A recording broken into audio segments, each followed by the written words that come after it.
afternoon. I'm Angelica. Thank you so much for joining me for our second virtual wine tasting here, thanks to Direct Wine Cellars and this amazing space. I just want to thank Libby from AV247 for allowing me to use her studio today. Guys, I'm really excited. Today's a really special episode for two reasons. This is our Easter episode, but also it's my birthday episode. And what does that mean? Because it's my birthday, I can do what I want. Basically. And today, what we're going to do is focus on all the wines that I love, my favorite wines from my favorite brands. Of course, all the wines or all the brands that I import at Direct Wine Cellars have become my favorite brands, but I'm just going to highlight a couple that I am absolutely obsessed with right now, the things that I'm drinking with every single meal. And as always, I hope to give you a little bit of trivia today to take away and share at your next dinner party when we are finally out of isolation. But hey, you could always jump on a Zoom call, have some dinner with a friend, and share these stories with your friends as well. So thank you so much for joining me, and I do hope the next 45 minutes together will be entertaining for you. Just a little bit of housekeeping. This is a webinar style today compared to last week. If you do have any questions, please feel free to type them into the chat box because the team here will let me know what those questions are and I'll do my very best to answer them. But what we're going to do is get started straight away because it's 4 p.m. on a Thursday. We're about to enter a long weekend. And what better way to do that than with bubbles? Guys, guys and gals on the webinar right now. I want to introduce you to my main man. This is Mr. Henri Abelais. It's the third oldest champagne house of Reims, pioneer of the frozen disgorge method, and the champagne house that was actually served on the Titanic. Yes, on the Titanic. So, as they say, you can really sink a bottle. Yeah, I know. The dad jokes are real during lockdown, aren't they? I really, really love this champagne. I know that champagne is all about marketing. Okay, I know that people can look at champagne and go, "Why would you spend that much money on a bottle of champagne?" I I see love, I see passion when I see a bottle of champagne. I see people in the vineyards for a whole year taking care of those vineyards. I see a 2 week period where they hand prune those grapes. I then see them gently pressing those grapes. I then see them putting this wine into bottles with yeast and letting them sit there for 3 years before they choose to disgorge, which then it will sit for another year before we see this bottle. And for every bottle of non-vintage champagne to come out tasting the same, like that is an art, that is love. So when people say to me, why would you spend money on champagne? I ask, well, would you spend $60 for, say, 5 years of someone's life? That's how I look at it. But Champagne Henri Abelais, as I mentioned, third oldest champagne house of Reims, pioneer of this frozen disgorge method, which is how we can get a clear bottle of wine. So the wine is clear. But what I love about Abelais is they do spend 3 years on lees for their non-vintage brut. All their grapes come from the Montagne de Reims and the Côte de Blanc. So we're talking really high quality grapes. This is not a grower champagne, it is a negotiant champagne. What does that mean? They don't own vineyards. But what I love about Henri Abelais is it's the only champagne house allowed to have the Sourire de Reims, or the smile of Reims, on its label. Because after the war, after the fires swept through Reims in 1914, Henri Abelais started the fund to rebuild that cathedral. That cathedral is important because that's where all the kings of France were coronated. So as a thank you from the city, it was gifted Le Sourire de Reims, which is this beautiful angel behind me. And if you've been to Reims, you'll definitely know about the Sourire de Reims. It is the symbol of Reims. It's the symbol of the town. So absolutely love it for that story. But the champagne itself, what I love about it is it's toasty cinnamon and honey. You can tell it's had those 3 years on lees. If For those who haven't tasted this, if you know Bollinger or Bilcart Samon, this is the style that it reminds me of. Mm. And it's just this vibrant petulance, like it's really bubbly and fresh and so much acidity, of course, which is what you'd expect from champagne, but it's got so much fruit. So even though it's got it's like the apple core, beautiful apple core. So that's the I guess, the quality of the Chardonnay grapes that they're using. For those interested, the blend of the champagne is 40% Chardonnay, 35 Pinot Noir with 25 Meunier. So it's really well balanced. And look, I'm a bit of a snob. I think that all champagne needs to have a little bit of Meunier in it. Just saying. Don't tell the champagne police that. I just think it adds a little bit of complexity, a lot of depth. It gets this, these really beautiful fruit characters that come through thanks to Meunier. I am obsessed with Henri Abelet. I don't know if anyone's tasted this. I mean, this is a webinar style, so I can't see you, but if you haven't, I highly recommend you try it. It has become my favorite champagne. It is very dry. You're looking at under 10 grams residual sugar on this champagne, and absolutely love it. Just let me have another sip. And the other thing you might be able to see behind is this beautiful Prestige cuvee. I have this every year on my birthday. It is a Magnum. Unfortunately, because I'm alone for my birthday this year, I will not be drinking it because that could be a problem. But hey, maybe later on in the year we'll be able to drink it together. We'll have a nice big party. But this is a Prestige cuvee. It's a blend of different grapes, a bit like Krug's Multi Vintage. That's what this is. And it's a 1.5 litre Magnum. It's my absolute favorite. So yeah, that's Henri Abelet. And I just had someone let me know that Andrew is having a champagne with me right now. Thank you so much, Andrew. Can't wait to see you guys again.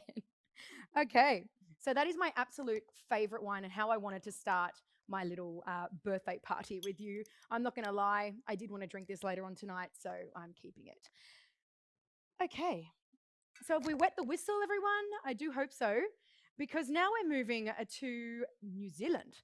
Now, anyone who knows me will be shocked to know that I'm drinking Kiwi wine. And I say that with all love and respect of New Zealand wines. It's just that I am definitely a European wine drinker. I'm not snobby at all. It's just, I like the softness of European wines. I like the complexity of them. And it took me a long time to be able to align with a brand from New Zealand and have the confidence and I don't know, to just want to promote it. And this is what I found with Tohu. So we import Tohu and Kunu wines. Tohu has been around since 1998, and it's the only Maori-owned winery left in New Zealand. And I'm sorry to all the Maoris out there, I'm going to butcher every single word. I wish I could say them properly. But what I love about Tohu as a brand is they're up in the upper Awate Valley in I can't even say it. Don't worry about it. They're in the upper Awate Valley. And okay, how do I say this? If you are a descendant of the original founders, if you are part of the bloodline, you immediately become a shareholder of the Tohu company. And they're all about sustainability of culture, sustainability of land, sustainability of nature and everything like that. And what I love about it is they're about a hand up for their community. So say, for instance, your kids go to school, they've discovered they have a talent for piano, you can't afford to buy them a piano. You can ask for a grant from the company and they will support you in purchasing that piano for your child to give them more skills. And that's what I absolutely love about this. It's about a hand up, not a hand out. And their wines are sensational. They are truly they've just got beautiful respect for the land and the terroir that it comes from, if you were to speak about French wine. So this is a single vineyard Riesling. This is actually from Marlborough. I wanted to bring this along. It is one of my absolute favorite wines because I love the ageability of Rieslings. And I love that they're so versatile with food. You can have them with or without food. But I love this one because it's a little bit off dry. And what does that mean? It's just got a little bit of residual sugar just to balance out that fruit. But it's not sticky or anything. It's still got amazing acid. It's just being a little bit off dry, you're just getting a little bit more fruit complexity coming through with this one. But I do love how much these age. Oh, and in 2017, wow. Absolutely gorgeous. You're looking, it's a brilliant, like a pale color in the glass. It's beautiful citrus and green apple, and it's super floral. Oh, it's just so lively, like it really just pops out of the glass. And you can smell that little bit of fruit sweetness. Oh, it's delicious. Let's just have a quick sip. Haven't tried it in like a week.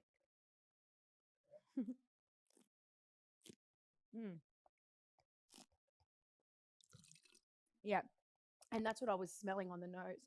So it's got this perfect balance of mandarin and lime and white peaches and grapefruit and that acidity. And if anyone remembers my event from last week, acidity is when you tip your mouth forward and you feel like you're going to drool. That's acidity, that mouth-watering sensation. Riesling is very famous for that, but it's so crisp. It's really crisp acid. You can see my mouth is still watering because I'm struggling to speak. It's just juicy and it's luscious. Oh, it is just, yeah, it's really special. And what I love about Riesling as it starts to age is you start getting these petrochemical, I know that sounds gross, but like these petrochemical fragrance aromas come out of the glass. And you're really starting to get that with this Riesling because it is a 2017. We're looking at 2020 now. I'd love to try this in a couple more years.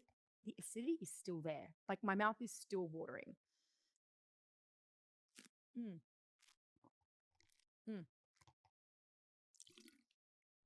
Oh, highly recommend this Tohu. And as I said, by supporting the Tohu brand, what I love about it is that you're uplifting a community and a whole community of people. I absolutely love it. We have, Chardonnay in this and Sauvignon Blanc in this, and they're true expressions of the terroir. You've got, Pinot Gris from Nelson. So yeah, absolutely loving and so proud to support Tohu. And yeah, if you haven't tried it, you know where to find it. Absolutely delicious. Mm-mm. Okay, what's next?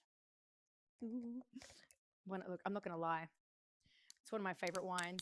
So last week for our virtual wine tasting, we did Sensi. And I guess I wanted to stick mainly to Tuscan wines last week. I was doing kind of like a Tuscan masterclass. But this week I can have a bit of fun with my favorites. So this is a Pinot Grigio.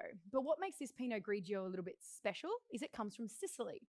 So most people would know Pinot Grigio as something that comes from Veneto, which is a cool climate region. Being cool climate, high in acid, really tight fruit, very neutral in the nose, but just easy, very neutral, very easy drinking. What I love about this Pinot Grigio is it's from Sicily. So if you know, Sicily is a much warmer climate. So I like to say the grapes are happier down there. They're like baking in the sun. So it creates, rather than this like tight, crisp acid, it creates creamy, round acid. So and the fruit is just it just pops out of the glass. It's so much more aromatic. So it's an aromatic, creamy Pinot Grigio compared to the northern Italian stuff, which is a lot more crisp, dry, herbaceous, Like this one just pops out of the glass. Mm. Yeah, I'm not going to spit that. Look, there are some that we just, it's just easy. What I love about this, it's cheap, it's cheerful, it's easy drinking. It goes with all different types of food. It's just creamy. It's lovely. You're getting all those beautiful peach notes and everything that you'd expect from Pinot Grigio, but with just a lot more complexity and a lot more intensity. Again, because it comes from a warmer climate, you're getting just, as I said, happier grapes. They're happier to just, promote, give more fruit out, I guess. Yeah, so definitely if you haven't tried this and you're looking at what, 12.5% alcohol? Yeah, 12.5% alcohol. It's just perfectly balanced between acid and fruit. And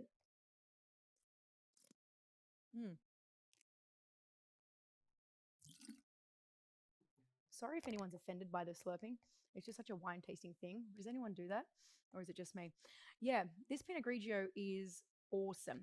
As I said, it's again another one that's really big in our restaurants because if you're a Sauvignon Blanc drinker, you kind of seem to like it. And if you're a Pinot Grigio drinker, you seem to like it simply because it's dry and acidic, but also nice and creamy and aromatic as well. So yeah, if you haven't tried that one, make sure you give it a go. Does anyone have any questions on any of those wines that we've just had, those couple of whites and the bubbles? Because we're going to move on to my absolute favorite.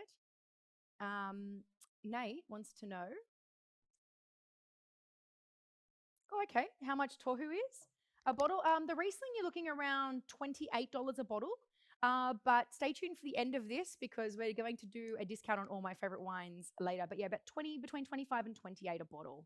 But awesome, awesome wine. Like really great value, single vineyard, and small production. So that's cool. All right.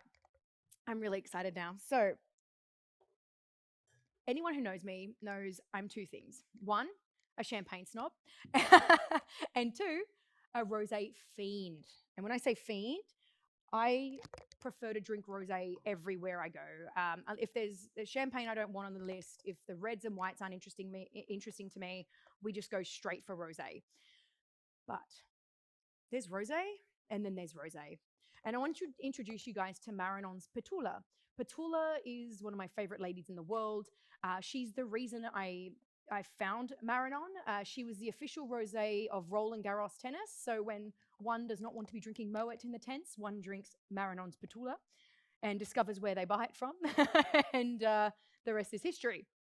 So the other thing I love is that it's from a region called Luberon. Now, everyone knows Provence rosé, and I feel like in Australia, we just go, is it salmon color? Is it from Provence? That's all anyone ever asks.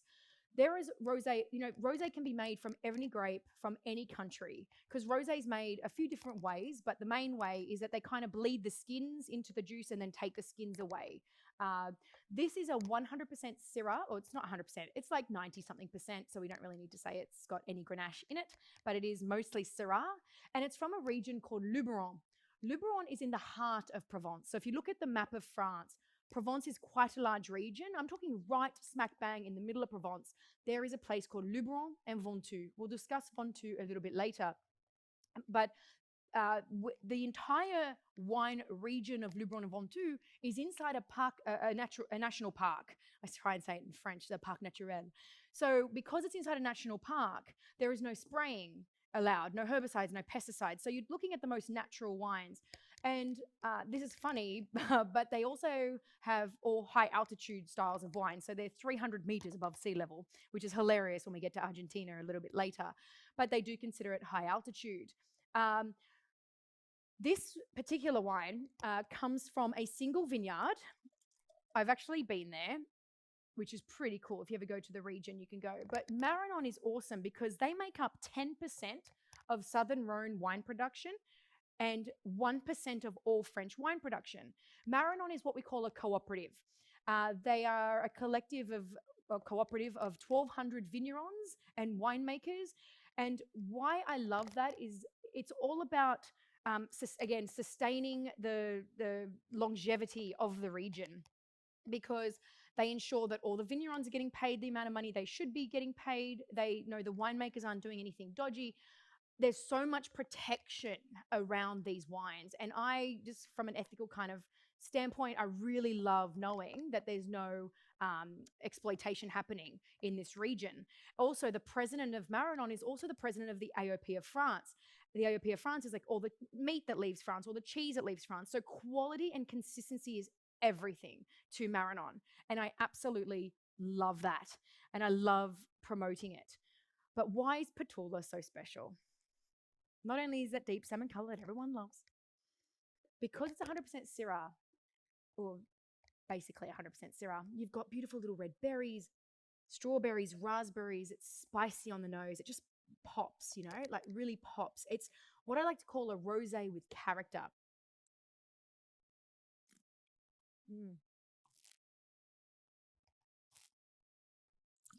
Oh, and it's round. It's got red currants and mangoes that just pop, with all that acid. It's got power. It's got freshness. It's got acid. Oh, this is such a lovely wine. If you haven't tried Petula, you are missing out. Highly recommend her. You're looking around $35 on Petula. And I guess the reason I want to highlight Luberon is because as Australians, we need to get away from Provence. It's definitely a gastronomic rosé, so it's definitely meant to be drunk with food. Particularly being a Shiraz, I highly recommend drinking it with food. But hey, if you want to drink it on the back porch, go for it. But yeah, I think there is a question about that. And yes, it is definitely a food wine. It's just that real creaminess, the roundness, the power of it, the freshness of it. Have it with a meal, whether it's with a soup or a chicken dish, fish, all that kind of thing. But hey, cheese and crackers will do too. Because of the acidity, though, don't have anything too, don't have a cheese that's too soft. I would have a cheese that's a little bit harder. So Comté would be a really good cheese. Raclette, not cooked raclette. But yeah, this is Petula. Highly, highly recommend giving her a try. She is an absolute angel. And really happy it comes with a new label now. And it does come under cork, which is frustrating, but that's okay. We can handle that. Okay. Who's ready for some reds? I think we are. Does anyone have any more questions before I move on to reds? Yes, I'm a rosé fiend.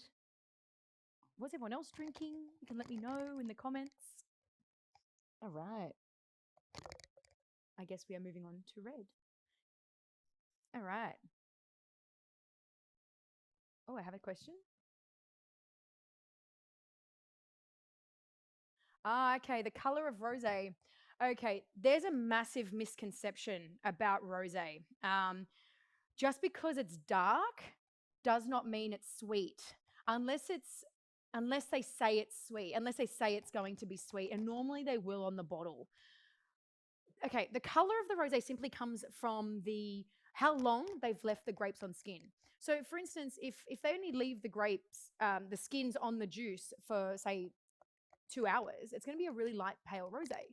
You know, something like Petula is only about 4 hours on skin. Whereas if they leave them for 6, 10, 12 hours, you're going to get these deep, dark colors. But also if you're using a grape like Grenache, it's a dark grape. Within a few hours, that is already it's bleeding like almost purple. So please, I implore you, don't ever judge a rosé on its color. I have tried really dark rosés, particularly natural ones or, biodynamic ones that are really dry, but they look super sweet. So yeah, that is a massive misconception. Unless something says like Moscato on it, which would normally be sweet, or it says, sweet rosé. Yeah, most of them are going to be dry regardless of the color. So thank you for that question, though. That's a really, really important question. So thank you. All right. We're going to move away from the old world and move into the new world. Hello, Argentina. I've unfortunately never been there, but I would absolutely love to go if someone would like to take me. And I will admit something. Malbec is probably my least favorite grape. Don't hate me for that. So when I was looking for a Malbec, when I saw the trends, in Australia, I saw Malbec becoming a really interesting, I guess people were getting more interested in Malbec. I obviously went looking for one, but I just was never impressed with the quality and consistency of Malbec from other producers. We then met Andaluna. Andaluna, I loved the name. I love the Andes and the moon. It's like you're really close to the terroir. You're really close to the area there. And oh, good. Okay. I just had someone tell me they really love this wine. That's awesome. But yeah, so we saw Andaluna and I loved the name. I tried the wines. I thought they were the best value we could find. But what I loved is that they're famous for fruity floral Malbecs and spicy Malbec. Had a little bit more complexity to just the fruity. Like, I drink Chianti for fruity. If I want soft and easy drinking, if I want adult Ribena, I drink Chianti. When I want Malbec, I want body, I want energy, I want something sexy, it's Latino. Like, I don't know, South American. I don't know. So we came across this. So this is our altitude, which is the mid-range. So there's 3 levels to Andaluna. You've got the 1300 range, the altitude range, and the Passionado range. The Passionado looks like this. It's beautiful. Only 2,000 bottles made. You're looking at over $100 on these, and they've won awards for best Bordeaux in the world, but they're not even Bordeaux. As I said, famous for fruity, floral, and spicy Malbec. It's from a region called Gualtallary, which is 1,300 meters above sea level, thus the name of the 1,300. And why that's significant is that Argentina is famous for diurnal range. Diurnal range meaning, it's super warm, you're so close to the sun, it's so hot during the day, so the grapes get nice and big and juicy, and then at night, it's so cold that they can relax and get this natural acidity. And then the days come and they get all nice and free and, whoa, look at this sun, this is amazing. And then at night they relax and they get that natural acidity. So that's absolutely why Argentina is so famous for grape making. Gualtallary only has 8 wineries within it. Andaluna is a family-owned company. Another thing that we love about it, just like Sensi and just like a lot of the other brands that we have, it's family-owned. Let's have a little taste of this. It's a real expression of the terroir. Look at the color. And one thing that comes out of this, I just scared myself. Like the color is this deep purple, like really intense purple color. And then when you smell it, it's just violets and blueberries, raspberries, mocha. Oh, goodness me. So, so good. Like you can really smell where it comes from. And this is aged in French oak barrels for 12 months and then sell it in bottles for a further 6 months before it launches. And the other thing is it uses a natural yeast for fermentation. So, as I said, you can really taste where it comes from or smell where it comes from. Mm. And as you can imagine, if you remember my stories from last week, ooh, in the mouth, it's got high volume tannin. What are tannins? It's that thing that dries your mouth out. So where acid makes your mouth water, tannin dries your mouth out. They're soft, but they're high volume. Oh, so it gives this wine like this long finish.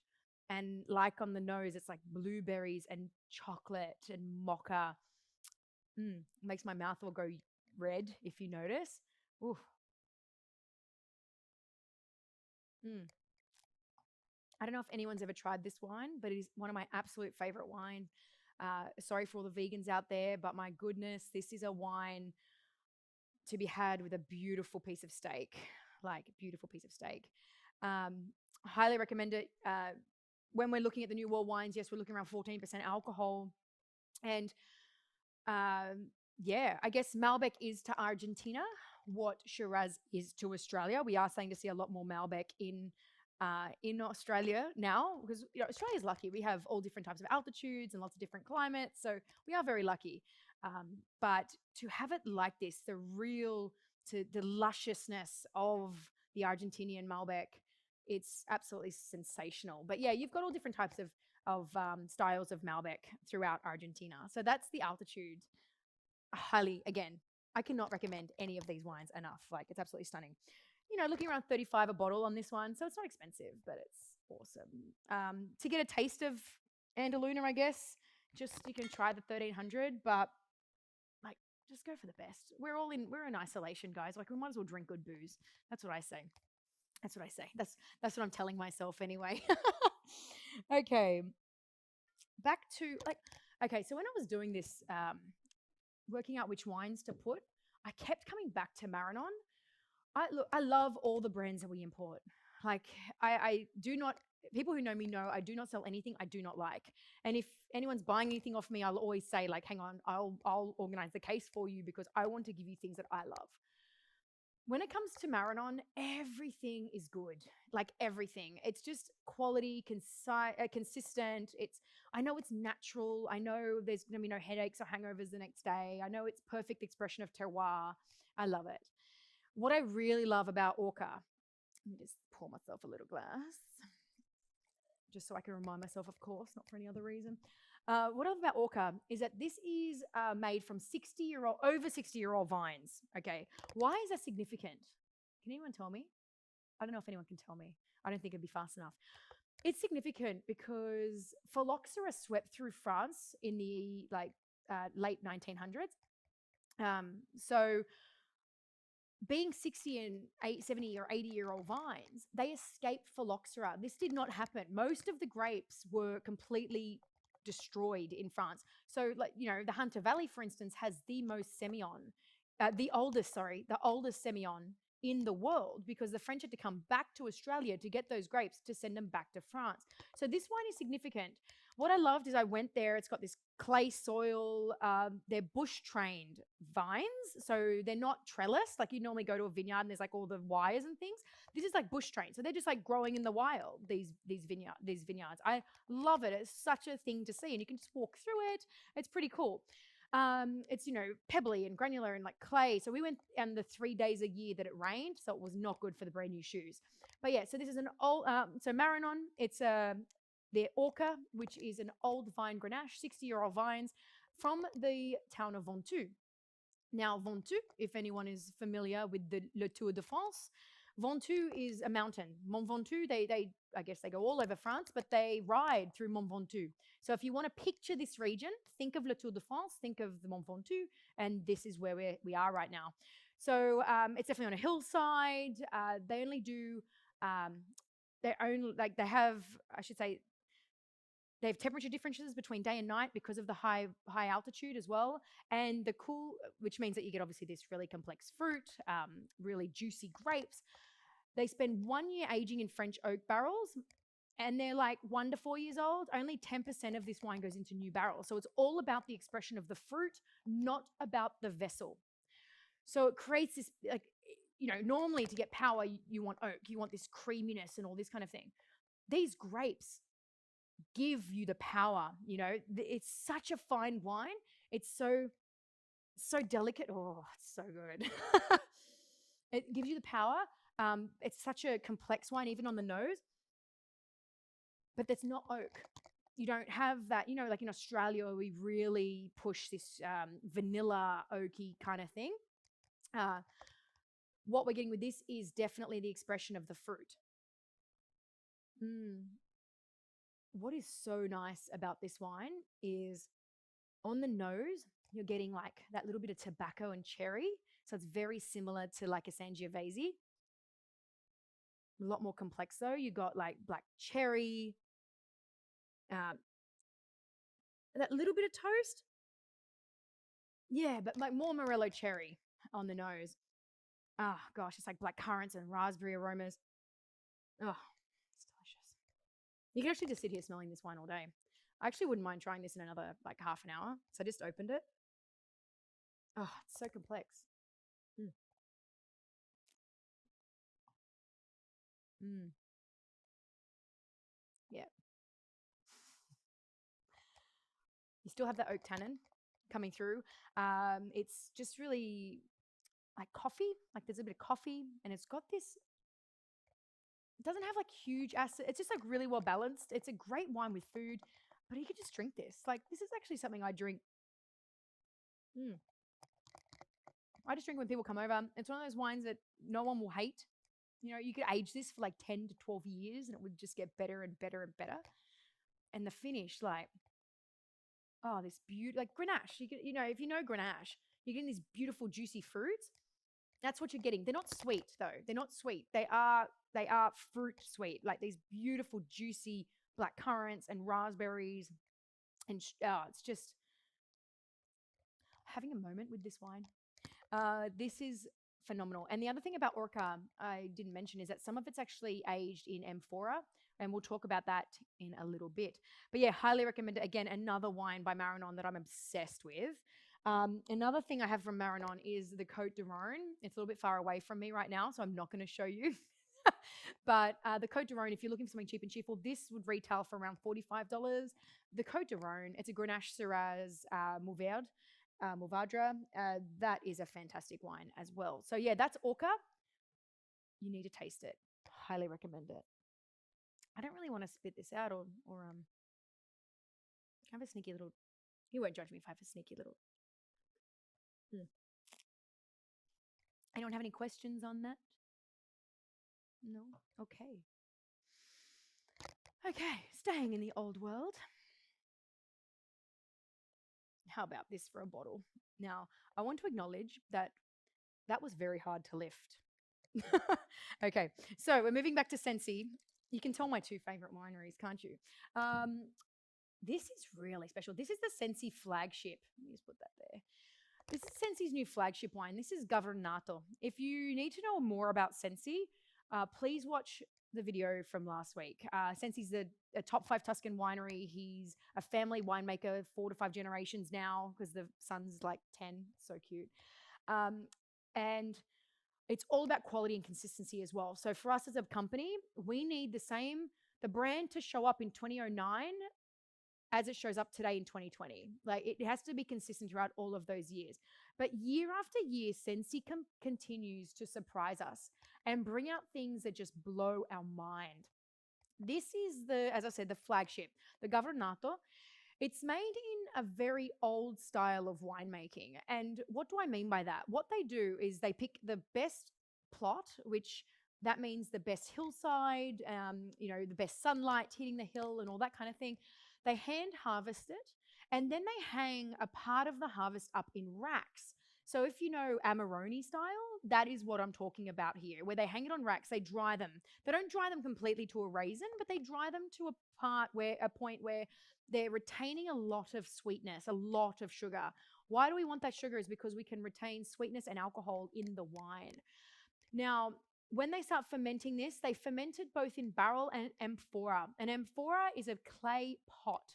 These things cost a fortune. They are so ancient. They are such an old style of winemaking. But what you get from amphora is a complexity of fruit rather than oak, like I mentioned before. So we want to taste the fruit. Yeah, we don't want to cover it with oak. I think in Australia we do a lot of we can make a lot of bad wine good by adding oak. With Italian and French wine, they do not do that.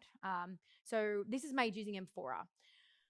Now, how that method works. So the wine will start fermenting, and then just in case of like a automatic stop, which is not what they want, they will keep adding these dried grapes. So these dried grapes will keep the ferment going until the winemaker's happy with the wine.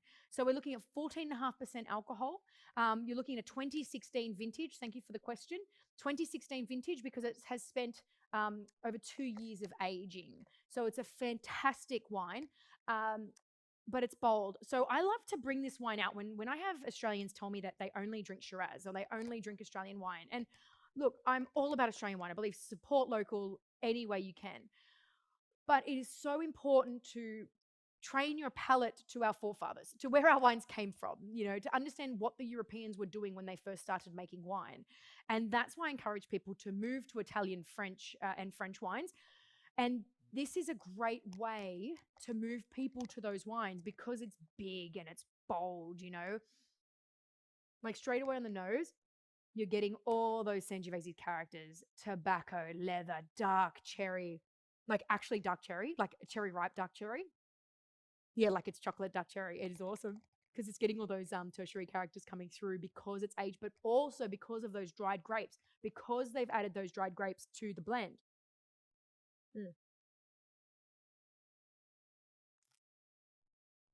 I know I should be spitting, but it's awkward. It's awkward today because these are my favorite wines. I don't want to spit them out. Wow. So, as you would expect from any Sangiovese, high tannin, so super dry and high acid, but very well balanced with fruit. But you're definitely getting all those gorgeous tobacco characters, the tobacco leaf, the leather, all those Sangiovese characters that you'd expect are definitely coming through. Wow. That is a wine. This is also a bottle. Like it's a bottle and a half. It is like you are paying for the bottle when you're buying this wine. You could definitely do some weights with that. As I mentioned, it is aged in amphora, which costs a fortune. They dry the grapes out. It's a very long and arduous process. And you're talking from like the circa 1800. Like this is a very old process of making wine. And it's just beautiful. Like, as I said, if I'm trying to get anyone to move to Italian wines, I will start them here. Mm. And it's definitely something you can age for a very long time. Thank you for indulging me on that one. Sensi has absolutely nailed it. Absolutely nailed it. It's actually done the collaboration with the University of Tuscany as well, which is pretty cool. So that's that one. Oh my gosh, can you believe it? We've actually come to like my last wine, which is good because it gives me time to answer questions. Okay. Back to Argentina. No, sorry. Let me start that again. Back to Chile. Back to South America is what I meant to say. Yeah, I shouldn't be swallowing all these wines. Okay. I hope you're following along with me at home. Am I going too fast? Please leave me a comment if I am, and I'll try better next week to slow down. But I'm just really excited about these wines, as you would be, because they are all my favorite. Okay, so obviously I started seeing a trend towards South American wines. We started with Argentina, but at the same time, we discovered Terra Noble. Terra Noble caught my eyes because Terra Noble has won Best Argentinian Winery for the last 3 years with the International Wine and Spirits Challenge. So for me, I'm like, they must be doing something good. They must be doing something right. Or they must be doing something a little bit cheeky. cheeky is definitely what they're doing. So Chile is famous for single variety wines. So you don't get blends very much. It's definitely Carmenere, Cabernet, Chardonnay, Sauv Blanc. It's just that's what they do. They don't blend. But Terra Noble loves to muck around with that. So they do a lot of Bordeaux blends with Carmenere and Petit Verdot. Yeah, really interesting winery. And I've become really, I don't know, just fascinated by the different experiments that they do. So they'll show how versatile Carmenere is, and I'll explain Carmenere in a second. They like to show how versatile it is by, they'll do experiments. They'll plant some Carmenere by the sea and some in the Andes, and they will do exactly the same viticultural stuff to them. They will harvest them exactly the same way. They will barrel age. They will age them exactly the same way. They will ferment it the same way. They'll do everything the same way. But you get two different wines. So they want to show the versatility of terroir as well within Chile as a region. I also feel that Chilean wines are the most undervalued wines in all of the world. You are getting like, okay, if you look at the Val de Casablanca, which we have a Pinot Noir from the Val de Casablanca, which is latitudinally exactly the same as Central Otago. So here we are having people buying Central Otago wines for $60, and you know, to my Kiwi buddies, like love your Central Otago Pinot. But if I can buy a Pinot Noir for $20 that tastes exactly the same as a Central Otago Pinot, I'm sorry, I'm going to buy a Pinot Noir for $20, like as a consumer. So I just feel like they're super undervalued. And I don't know why. It could be just labor is cheaper. I'm not sure. But let me talk about this Grand Reserve Carmenere. Carmenere as a grape is the long lost grape of France. So I mentioned phylloxera earlier. When phylloxera swept through France, it got absolutely wiped out of Bordeaux. There was zero left in Bordeaux, and they thought it was lost forever. They thought it was completely extinct. But previous to that, obviously, some very smart human being had already gone and planted Carmenere over in Chile. Didn't tell the Chileans about it though, because the Chileans were calling it Chilean Merlot because they knew it tasted different to Merlot, but didn't quite know how. So they just assumed it was terroir based, and it was because it looks like Merlot on the vine. So they go, it's Chilean Merlot.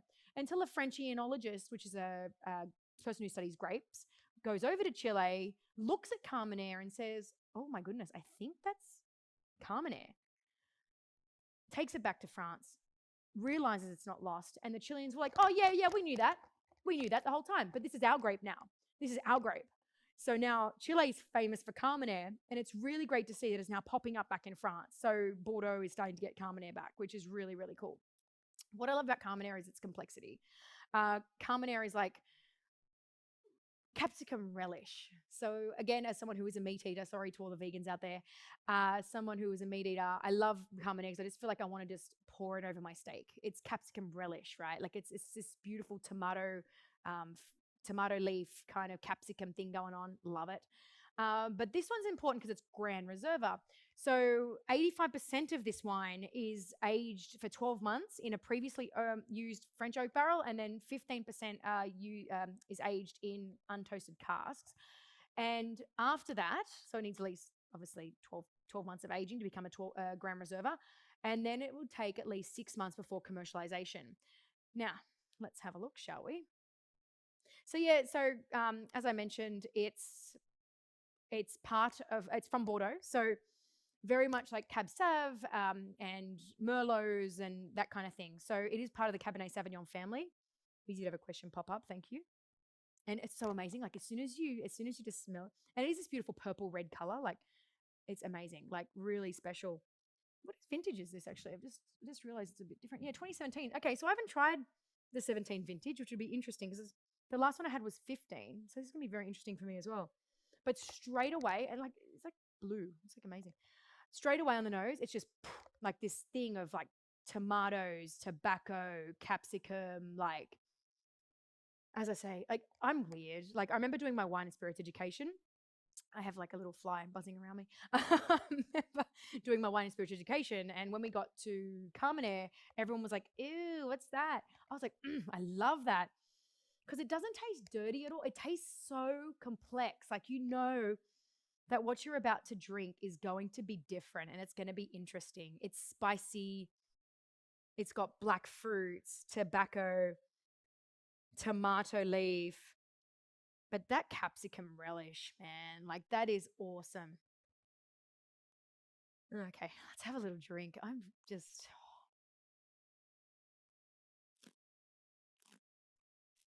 mm, wow. Yeah. Oh, it's got like a sweetness to it. Like, what is that? I don't know what that is. That's like black currant. Mm, yeah. It's like a black currant that's coming through, but really round tannin. But oh, I could feel this tension between acid and tannin. Like, I feel like this is too young to drink right now. I feel like it's not as balanced as the 15 was right now. And I think it's genuinely because it hasn't aged as long. The 17 vintage or in three, I reckon 2 more years. Because there is this like pulling in my mouth. Like, yeah. Yeah, that's all I can really say. But look, it is a fantastic wine. Like, it's a really beautiful wine. I would definitely pair it with like a big juicy steak or ribs or spicy food or risotto, like a really creamy risotto. Mm, wow, that's awesome. It is awesome. It is a really beautiful wine. I think we need to age this a little bit because I think a little bit more aging will do it well. Oh my goodness. Was that it? Oh, that's it. That was all my wines for today. Wow. Okay. So that were my favorite wines. So I'm really still tasting that Carmenere. Like, it is a really cool. If you've never tried Carmenere, highly recommend it. Highly recommend it. Now, that's all the wines I have today. And I'm definitely going to go and have a little glass of sneaky champagne by myself. I mean, pretending that you're all with me right now. But does anyone have any more questions? Because I've got about 15 more minutes if you want me to answer any questions. If you'd like me to retry a wine and tell you more about it, let me know. Okay, I have a couple of questions. Okay, cool. Okay, thoughts on cellaring white wine? My goodness. Thank you for the question. I think that a lot of wines are made are released to drink now. A lot of wines are. I always say if a wine's under 15 to 20 bucks, just drink it now. When you're talking about Chardonnays from reputable areas and Rieslings, for instance, drink them, give them 5 to 10 years. Rieslings and Chardonnays 100% can be drunk within 5 to 10 years. What we're looking for, though, is we're looking for acidity or alcohol content. If we don't have acidity or alcohol, those wines aren't going to age. So a lot of Italian white wines, just drink them now. Whereas a lot of Australian Chardonnays, oh, and oak, of course, if had a lot of oak, just to balance that oak out, you want to leave them for a few years. So between 5 and 10 is my recommendation. Um, Also, because I'm of the belief of what you put into your body is what you get out of your body, and I don't want to put any wines that are that old into my body. I know that sounds awful, but keep the freshness, keep that liveliness, keep that acidity. Don't let it die. We want that acidity to drive through with the white wines. So yeah, Rieslings, 100%, 5 to 10 years. Chardonnays, 5 to 10 years. You've got Chardonnays that will last, like French Chablis can last for 20 to 30 years, but you'll retain that acid. So hopefully that answers your question. Most wines though, they're released to drink now. Most white wines. Thank you. What glassware do I recommend? Well, what can I say? Riedel, Plume. They're definitely the two that I would. I also don't think that you need a champagne flute. I'm obviously promoting the Unriabale. So these are a little flute. Normally, I would drink a champagne out of. Actually, what am I doing? Why don't I have a glass of champagne while I'm answering these questions? I'll normally drink champagne out of a white wine glass, but it's always a Riedel. I don't think you. Yeah, it's always. Yeah, to be honest, most of my cellar is Riedel. Yeah, I think Riedel is amazing and highly recommend it. Oh, the other champagne. Oh, if you weren't here before, okay, the other champagne on the table. Just let me lift that with my muscles. I've done no exercise this whole time of isolation. Okay, so this is a Prestige Cuvée. I would love you to share it with me. This is Henri Abelais Prestige Cuvée. It's a 1.5 liter Magnum. It's a multi-vintage. Multi-vintages are like Krug. So there's different vintages they pour in and they make it really well balanced. That's what this is. So this is our Souris de Reims, which is our Prestige Cuvée label. Silly Declines, the Smile of Reims. There was only about 10 of these brought into Australia. I've drank 4 of them. I basically drink one every year for my birthday because no one's around to share with me this year. I'm drinking it alone. No, I'm kidding. I won't drink it. But I promise if I do have a party later in the year, you can come and drink it with me. Um, okay. Thoughts on tulip? Yeah, 100%. Tulip glasses are great. Tulip glasses, like the ones that do this, 100%. Use tulip glasses. Also very good. But what's my favorite wine? That's a really hard question. What's my favorite wine? It should be more of what's my favorite varietal. And I would 100% say Sangiovese is my favorite variety of red wine. Chardonnay is definitely my favorite variety of white wine. And I would say that champagne is my ultimate thing. Like you cannot get between me and a glass of champagne. Just saying. Okay. Hopefully that answers your questions. And guys, I just want to say thank you so much for jumping on the line. We've had a bunch of people on tonight. It really means a lot to me, especially because it's my birthday this weekend. And I know, look, at the end of the day, you're not all busy. I was going to say you're all busy, but you're not really busy because no one's really doing anything right now. But it is my birthday this weekend, and all of these wines, you can actually get them on our website right now if you want to try them. We're having a 15% off sale with free shipping until tomorrow. And then tomorrow, we're going to launch my birthday campaign because my birthday is actually on Saturday. So thank you so much for joining me. I really appreciate it. Any more questions that you have, or if you want me to answer anything about the wines that you've seen tonight or other wines you want me to recommend some wines to you, just email me at angelica@directwinesellers.com.au or just message us through Facebook, and I'll be more than happy to put a box together for you, especially of all my favorite wines. Again, I want to say a big thank you to the team here at AV247. Highly recommend these guys for all your virtual events because, like, this is awesome. Makes me look like a super professional person. So thank you guys so much for having me. And until next week, each Friday, 4 p.m., tune in to see me, Angelica, going into the bottle. Cheers, guys.